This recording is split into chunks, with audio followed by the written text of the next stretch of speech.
ఒకప్పుడు నిజంగానే పోపుల డబ్బాలోంచి తీసి డబ్బులు ఇచ్చేవాళ్ళు. ఇప్పుడంటే ఆన్‌లైన్‌లో ఎవరికైనా డబ్బులు ఇచ్చి ఆన్‌లైన్‌లో ఎవరితో ఒకళ్ళతోని పంపిస్తున్నారు. అంటే అమ్మ దగ్గర డబ్బులుంటాయి. దాచిపెడతారు. అయితే కొందరిని మనం చూస్తూ ఉంటాం. ఈ డబ్బులుండడం ఎంతవరకు? కొంతవరకే. చాలా చాలా ఆస్తులు-పాస్తులు ఏమి ఉండవు. సో, అయితే అమ్మకి ఆర్థిక భద్రత ఉందా?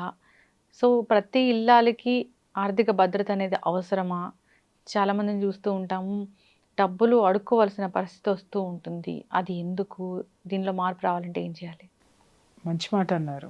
ఏమని అంటే, చిన్నప్పుడు అమ్మని అడిగితే పోపుల డబ్బాలో నుంచి తీసి మనకిస్తుంది.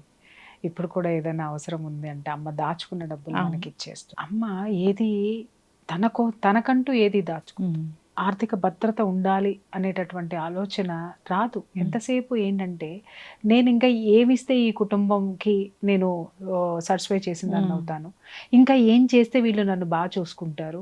నేనింకా ఎంత చేస్తే నేను ఒక గుడ్ మదర్‌ని అవుతాను. లేదా ఇంకా ఎంత చేస్తే నేను మంచి భార్యని అనిపించుకుంటాను.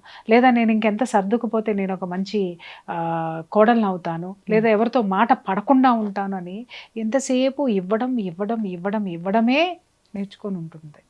మీరు అడిగారు. అసలు ఇల్లాలకి ఇలా అంటే కొన్ని సిట్యుయేషన్స్ వస్తాయి. దాన్ని ఎలా చూడాలి అని చెప్పేసని. దాచిన ప్రతి రూపాయి కూడా సంసారానికే ఖర్చు పెట్టడం అనేది తను అలవాటు చేసేసుకుంటుంది ఫస్ట్ నుంచి కూడా.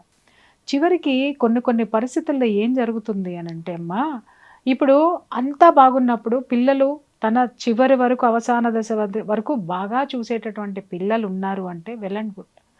లేదు, వాళ్ళు కూడా స్వార్థంతోటో లేదా వాళ్ళకి చేతగాని తనంతోటో, ఎందుకంటే వాళ్ళు కూడా వాళ్ళ సంపాదన సరిగా లేనటువంటి సిచ్యుయేషన్‌లోనో ఉన్నప్పుడు నిన్ను పోషించాలి అనంటే వాళ్ళకి భారం అవుతుంది. మీరు అనుకోవచ్చు చాలామంది వచ్చేటటువంటి క్వెషన్ ఏంటంటే, తల్లి ఎందుకు భారం ఫీల్ అవ్వదు?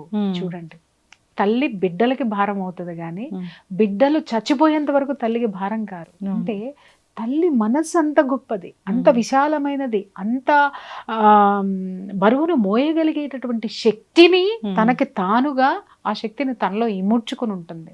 కానీ మన దౌర్భాగ్యం ఏంటంటే, చాలా చోట్ల చూస్తాం తల్లిని రోడ్డు మీద వదిలేసిన తల్లుల్ని, బిచ్చమెత్తుకుని బతుకుతున్నటువంటి ఆడవాళ్ళని చాలా మందిని చూసినప్పుడు. అలాగే కొడుకు కోడళ్ళు బాగానే ఉంటారు, కూతుళ్ళు బాగానే సెటిల్ అయిపోయి ఉంటారు, కానీ వీళ్ళు ఇంకొకళ్ళ ఇంట్లో పని చేసుకొని బ్రతుకుతూ ఉంటారు.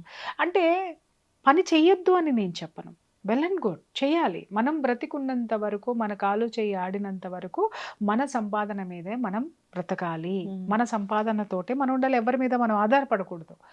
కానీ ఆ డబ్బు కూడా తనకు తాను సంపాదించుకున్నది కూడా మనవరాలకి ఏదో కావాలి, ఏదో అయింది మనవరాలకో మనవడికో, మళ్ళీ కొడుకు అడుగుతాడేమో, మళ్ళీ కూతురు అడుగుతుందేమో, మళ్ళీ వాళ్ళకే ఖర్చు పెట్టడం అనేది జరుగుతుంది. ఓల్డ్ ఏజ్ హోమ్‌లో ఉన్న తల్లిని చూడడానికి కొడుకు వెళ్తే, సో మనవరాలికి డబ్బులు ఇచ్చి పంపించిన స్టోరీ నాకు తెలుసు. చాలా ఉన్నాయి. అదే నేను చెప్తున్నాను కదా, తన కోసం ఎవరన్నా తుణమో పడమో ఇప్పుడు ఇట్లాంటి ఓల్డ్ ఏజ్ హోముల్లో ఉండి తనని ఎవరైనా వచ్చిన దాతలు ఎవరైనా ఉన్నారు, పెద్ద మనిషి వచ్చిన వాళ్ళు ఉన్నారు, తన కోసం ఇచ్చినటువంటి తుణమో పణమో కూడా దాచి పెట్టుకుని మళ్ళీ వాళ్ళు వచ్చినప్పుడు అంటే తనను చూడరు, తనకి తను భారం అని చెప్పేసి వదిలేస్తారు. అలాంటి పరిస్థితుల్లో తన వాళ్ళు తన కోసం వచ్చినప్పుడు కూడా ఏదో ఒకటి ఇవ్వాలి అని తన దగ్గర ఉన్నటువంటి ఆఖరి నయా పైసా వరకు కూడా ఇవ్వడం అనేది ఈ ఇళ్ళల్లో ఉండేటటువంటి దాన్ని ఏమనాలంటే అదొక పెద్ద వ్యసనం అంటాను నేనైతే మాత్రం. ఇవ్వద్దు అని నేను చెప్పను. కానీ ఇక్కడ ఇల్లాలు కూడా ఆర్థిక భద్రత ఆమెకి చాలా అవసరము. నువ్వు ఇంటి ఖర్చులు పెడతావు, నీ భర్త ఒక 10,000 ఇస్తున్నాడు ఇంటి ఖర్చులు చేయడం, ఆవిడ చాలా జాగ్రత్తగా దాస్తూ వస్తుంది. దాంతోటి ఆర్థిక పరిస్థితులు బాగోనప్పుడు ఇంటిని ఆదుకుంటుంది. అలాగే పిల్లలకి ఏదన్నా చేస్తుంది, అలాగే ఇంకేదన్నా చేస్తుంది, ఇంకేదన్నా పొదుపు చేసి. ఇల్లాల చేతిలో డబ్బులు ఉన్నాయంటే కొంతమంది దుబారా ఖర్చు చేసే వాళ్ళని నేను మాట్లాడను, కానీ ఎంతమంది ఇల్లాళ్ళమ్మ రూపాయి కూడబెట్టి ఆ కుటుంబానికి అదనపు సౌకర్యాలను కానీ, అదనపు వస్తువులను కానీ, అదనపు ఆస్తులను కానీ ఏర్పరిచినటువంటి ఆడవాళ్ళు ఎంతమంది ఉన్నారు ఈ భూమి మీద. కానీ ఇంత సమర్థవంతంగా చేసేటటువంటి ఆ ఇల్లాలు తనకంటూ ఒక్క 10 రూపాయలైనా వెనకేసుకుని తీరాలి, తనకంటూ ఉండి తీరాలి. అరే ఉన్న 10 రూపాయలు, అరే ఎందుకంటే ఇక్కడ చాలా కుటుంబాల్లో నేను చూశాను, తల్లి ఇలా పొదుపు చేసి దాచుకున్న డబ్బుల్ని కూడా వాడింట్లో ఏదైనా ఫంక్షన్ ఉంటేనో, లేకపోతే ఇంకా వాడెక్కడికన్నా వెళ్ళాలంటేనో, లేకపోతే పిల్లలు వాళ్ళ స్వార్థం కోసం భర్తో పిల్లలో లేకపోతే ఆమె పుట్టింటి వాళ్ళు వాళ్ళ స్వార్థం కోసం వచ్చేసి బతిమలాడేసి నువ్వు తప్పితే ఆదుకునే వాళ్ళు ఎవరు లేరు, ఈ ఒక్క పని నువ్వు చేశావు అని అంటే అబ్బా నేను ఎక్కడో ఉంటాను అనేటటువంటి మాటలు చెప్పేయంగానే కరిగిపోయి అన్ని సంవత్సరాల మట్టి తన కోసం దాచుకున్నటువంటిది కూడా చివరి క్షణంలో ఇచ్చేసి రోడ్డున పడినటువంటి ఇల్లాళ్ళు ఎంతమంది ఉన్నారో నాకు తెలుసు. ఎందుకంటే వాళ్ళు స్వార్థం కోసమే వస్తారు వీళ్ళ దగ్గరికి, వచ్చి వాళ్ళ పని అయ్యేంత వరకు ప్రేమగా ఉంటారు, పని అయిపోయిన తర్వాత వెనక్కి కూడా తిరిగి చూడరు. కొంతమంది ఉంటారు, అరే నీ మనవరాలకి ఏం చేయించవా అమ్మా, పలానాది చేయించవా, అరే నువ్వు కూతుర్ని కన్నావు లేదా నువ్వు కొడుకుని కన్నావు, నువ్వు నీ కొడుకు బైక్ కొనుక్కోవాలి అని అంటే ఆ కొడుకులు కూడా చూడమ్మా ఎంత ఇదిగా నాయనమ్మ దగ్గరికే వస్తారు. మరి ఎందుకు యువతల నాన్న దగ్గరికి పోరు, అవతల అమ్మ దగ్గరికి పోరు. నానమ్మ దగ్గరికి ఎందుకు వస్తారంటే నానమ్మ ఒక పిచ్చది. ఎందుకు, ఎలాంటి పిచ్చది, ఎమోషనల్ పిచ్చది, బాండింగ్, ఎమోషనల్ బాండింగ్ పిచ్చిది. కాబట్టి దానికి ఏదో ఒక మాయ మాటలు చెప్పేసి నాలుగు, ఎందుకంటే ప్రేమ లేదు ఆమెకి, ఆ ప్రేమను చూపించగానే అది ఇచ్చేస్తుంది. కాబట్టి వచ్చి వాళ్ళ పబ్బం వాళ్ళు గడుపుకొని వెళ్ళిపోతారు. మనవడు బైక్ కొనుక్కొని రోడ్ల మీద ఆనందంగా తిరుగుతాడు తప్ప ఈమెకి లేని క్షణంలో ఆ బైక్ అమ్మేసేసి ఏ మనవడైనా సరే ఏ మనవరాలైనా సరే, మనవరాలకి ఏదైనా వేడుకలు వచ్చినాయి అంటే నగలు చేయించేసేస్తారు. ఆమె దగ్గర, మీ అమ్మ దగ్గర ఉన్నాయిగా అది తీసుకురా చేపిద్దాం అనేటటువంటి ఆడవాళ్ళ గురించి నాకు తెలుసు. భర్తల్ని చేసి మీ అమ్మకి డిపాజిట్ ఉన్నది కదా అది తీసుకురా, నా కూతురికి పలానాది చేయిస్తా, లేకపోతే నేను పలానాది చేయించుకుంటా, లేదా ఈ వేడుక చెయ్యాలి, లేదా మన అప్పులు తీర్చుకోవాలి. నీకు బలిసి లేదా నీకు చేతగాక నువ్వు అప్పుల పాలైతే ఆమె బ్రతుకు తెరువు కోసం దాచుకున్న డబ్బులను కూడా నువ్వు తీసుకొస్తున్నావు అంటే నువ్వు ఎంతదవి నీకు హెల్ప్ చేయాలా? కష్టపడు. ఆవిడ ఎన్ని సంవత్సరాలు కష్టపడింది, కష్టపడినా కూడా ఆవిడ రూపాయి నీ దగ్గర దాచుకుంటే ఆ రూపాయికి కూడా ఇవాళ నేనేం లేదమ్మా, నేను ఆరిపోయానమ్మా, నేను ఏదో అయిపోయానమ్మా అని అంటున్నావు. వయసులో ఉన్న నీకే శక్తి లేదని నువ్వు జారగిల పడితే, శక్తి లేని నీకు ఆవిడ సహాయం చేస్తే, శక్తిని కోల్పోయినప్పుడు ఆవిడకి ఎవరు సహాయం చేయాలి? గవర్నమెంటే వాళ్ళకి పెన్షన్ ఇస్తుంది. ఇలాంటి సందర్భాలు ఉన్నాయి కాబట్టే ఇవాళ గవర్నమెంట్లు వృద్ధాప్య పింఛన్లను ఇవ్వడానికి కారణం ఇదే. ఇవాళ చాలా మంది ముసలి వాళ్ళు ఎంత హ్యాపీగా బ్రతుకుతున్నారో వీటి వల్ల. వాటిని మనం కొంతవరకు సమర్థించాల్సిందే. వృద్ధులకి ఖచ్చితంగా గవర్నమెంట్ ఆసరా అనేది డెఫినెట్గా ఇవ్వాలి. కానీ నేనేమంటున్నానంటే గవర్నమెంట్ ఇచ్చేది ఎంతవరకు వస్తమ్మా, తిండి తినడం వరకే వస్తుంది. ఏదన్నా మెడికల్ అవసరం వచ్చింది, లేకపోతే ఇంకేదన్నా కావాల్సింది ఉంది, వీళ్ళకి భద్రత ఏది చెప్పండి? అంటే పెద్ద పెద్ద జబ్బులకు కూడా కొడుకులు చేతగాని వాళ్ళైతే, నాకు తెలిసినంత వరకు మా బంధువుల్లో ఒక ఆవిడ కొడుకు అసలు ఎందుకు పనికిరాడు, అంత గారాభంగా పెంచింది. ఒకప్పుడు మంచి ఆస్తిపాస్తులు ఉన్నాయి, ఆ తర్వాత ఆస్తులన్నీ వాళ్ళకి కలిసి రాలేదు, మొత్తం ఇదైపోయినాయి. వాడు ఎందుకు పనికి రాకుండా తయారయ్యాడు, వాడు ఒక్క రూపాయి ఇవ్వడు. ఈమెకి తమ్ముళ్ళు కానీ ఇతర బంధువులు కానీ ఎవరైనా సరే ఆమెకి కొంత ఉండమని చెప్పేసి ఒక ఇల్లు వేసిచ్చి ఆమెకి ఉండడానికి తృణమో పణమో ఇస్తూ ఉంటారు. నెలకి వచ్చేసరికి పింఛన్ వస్తుంది గవర్నమెంట్ తరపు నుంచి. ఆమె ఒక పూట వండుకుని ఒక పూట ఇంకా మళ్ళీ రెండో వాళ్ళ ఇంటికి వెళ్ళి చేయి చాచి అడగదు, సొంత కొడుకింటికి వెళ్ళి కూడా ఆవిడ ఆత్మాభిమానం. కానీ ఎవరన్నా మాలాంటి వాళ్ళం ఏదైనా ఇచ్చినా, లేకపోతే గవర్నమెంట్ ఇచ్చిన పెన్షన్లో కూడా సగం వాడుకొని మిగిలింది సగం దాచి కొడుక్కిస్తుంది. ఇస్తుందా? మనం ఆ త్యాగాన్ని గుర్తించాలా. ఆవిడ హెల్త్ చాలా పాడైపోయింది. ఆవిడ వైద్యం చేయించుకోవడానికి ఈ డబ్బులు ఖర్చు పెట్టేస్తే నా కొడుకు ఇవ్వడానికి ఉండవేమో అని చెప్పేసి అని ఆవిడ ఎంత అనారోగ్య పాలైపోయి ఇవాళ ఏ ఒక్క రూపాయి లేకుండా మళ్ళీ అదే కొడుకు దగ్గర ఆర్థిక ఇబ్బందులతోటి ఉంది. అప్రయోజకులకి మీరు ఒక్క రూపాయి కూడా ఇవ్వకండి. ఇచ్చినంత మాత్రాన అది ఏమవుతుంది అనంటే అది మళ్ళీ తిరిగి రిటర్న్ రాదు. రిటర్న్ రాకపోగా అవసాన దశలో మనం కూడా వాళ్ళకి భారం అవుతాము. అది ఎంత దయనీయమైనటువంటి పరిస్థితి. ఇంకొకటి ఏంటి అనంటే కొన్ని కుటుంబాల్లో అనాథాలయాల్లో జార్చరు, ఎందుకంటే పరువులు పోతాయి. అలాగని ఇంట్లో కూర్చోబెట్టి 2 పూట్ల తిండి పెట్టలేరు, అలా కూడా ఉంటది. అందుకే నేను ప్రతి ఒక్కళ్ళకి చెప్తున్నా, మీ తదనంతరం ఎవరికైనా ఏదైనా ఇవ్వండి తప్ప మీరు ఉన్నంత వరకు ఇవ్వాల్సింది ఇవ్వండి.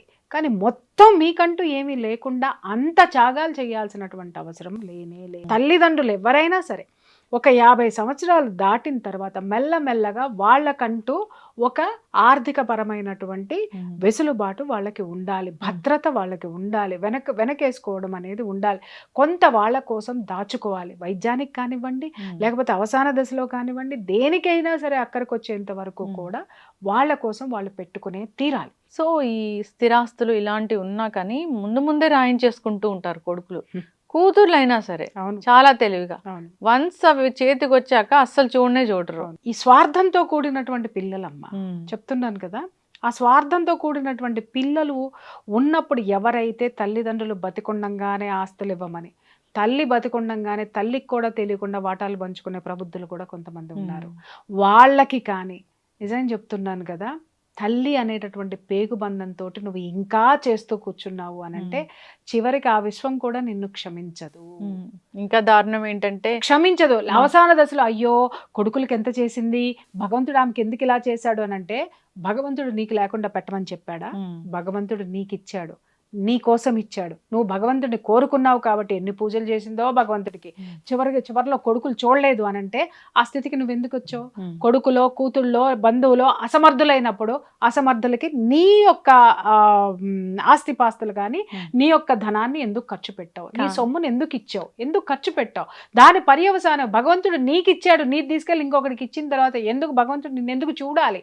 నువ్వు ఇచ్చిన దానికి, నువ్వు భగవంతుడు ఇచ్చిన దానికి నువ్వు విలువ ఇవ్వనప్పుడు, భగవంతుడు తన మాట విననప్పుడు తనెందుకు చూస్తాడు? అనుభవించమనే చెప్తాడు, నువ్వు తెలుసుకో అనే చెప్తాడు. అవసాన దశలో తెలుసుకొని తీరాలి మనం. కానీ కొడుకు బాధపడుతున్నా, కూతురు బాధపడుతున్నా, కన్న పేగు అల్లాడిపోతుంది. అమ్మా నేను ఒక్క మాట నేను చెప్తా, అవతల వాళ్ళు ప్రాణాపాయ స్థితిలో ఉన్నప్పుడు పెట్టండి, కాదని అనట్లేదు. కావాలని చేసేటటువంటి వాటికో అవసరానికి ఇవ్వండి. 10 రూపాయలు మీ దగ్గర ఉంటే వాళ్ళకి 2 రూపాయలు అవసరమైతే ఖచ్చితంగా ఇవ్వండి.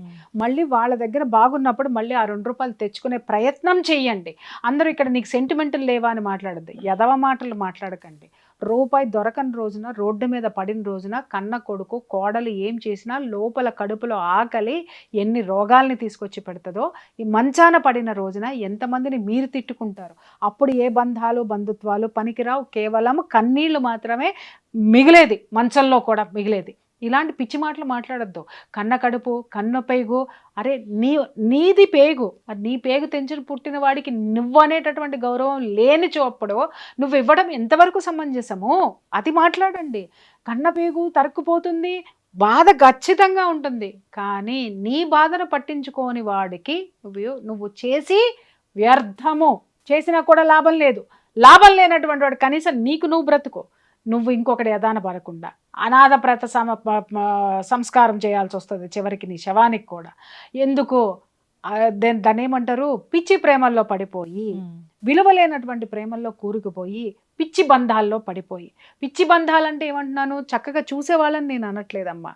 కేవలం తల్లిదండ్రుల దగ్గర కూడా స్వార్థాన్ని నటించే, ప్రేమను నటించి స్వార్థంతో మొత్తం దోచుకునే పిల్లల విషయంలో ఉన్న తల్లిదండ్రులకు మాత్రమే నేను ఇది, తల్లులకి ముఖ్యంగా చెప్తున్నాను. ఎందుకంటే వాళ్ళకి ఆర్థిక భద్రత చాలా అవసరము. వాళ్ళు ఉన్నప్పుడే 1 రూపాయి వాళ్ళు దాచుకొని తీరాలి, వాళ్ళు కఠినంగా ఉండే తీరాలి. వీళ్ళు కఠినంగా ఉంటేనే అవతల వాళ్ళు మారే అవకాశాలు ఉంటాయి, లేదా వీళ్ళ జీవితము చాలా పీస్ఫుల్గా వెళ్ళేటటువంటి స్థితి ఉంది. ఇంతవరకు పెంచాలి, ఈ విధంగా ఉంచాలి, దాని తర్వాత మనం ఏంటో మనం చూసుకోవాలి, లేదా ఫస్ట్ నుంచి కూడా ప్రతి ఇళ్లలో ఆర్థిక భద్రత అనేది తనకు తాను కల్పించుకోవాలి.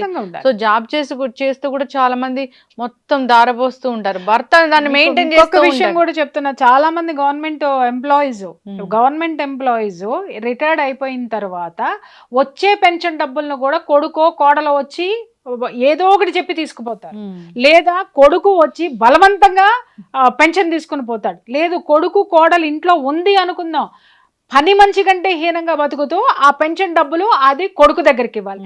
ఎందుకమ్మా ఇట్లా ఉంటున్నారు? హాయిగా ఏదైనా ఓల్డేజ్ హోమ్ లో ఉండొచ్చు, లేదా పేయింగ్ గెస్ట్ గా ఉండొచ్చు కదా అని అంటే, కొడుకులు కదండి ఎట్లా వదిలేస్తామండి.